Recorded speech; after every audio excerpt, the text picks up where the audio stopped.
اشمعنى بنشتم بالزفت؟ ليه اخترنا المادة دي بالذات يعني؟ أنا هقول لك.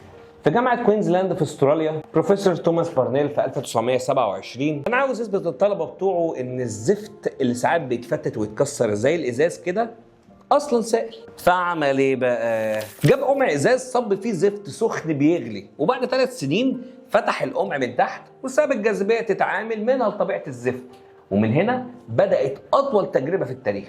الزفت بنت خواصه السائلة وبدأ ينقط. بينزل نقطة كل قد إيه بقى؟ قول كده، كل قد إيه؟ بمعدل كل 10 سنين نقطة، لدرجة إن النقطة الثالثة بروفيسور توماس ذات نفسه ما حضرهاش، مات قبل ما النقطة الثالثة تنزل. الموضوع بقى هوس متحف الجامعة، عملوا له بث مباشر وكاميرا مخصوص تخش فيها تتابع الزفت نقط ولا لأ. النقطة الثامنة ربنا وفقها ونزلت سنة 2000. هتقول لي واحنا استفدنا ايه بقى من التجربه دي يا عم بسيوني؟ التجربه الزفت دي يا عم بسيوني. هقول لك ان العالم ده اثبت ان الزفت لازج اكتر من الميه ب 230 مليار مره، ودي معلومه ما كناش هنعرفها لولا التجربه دي.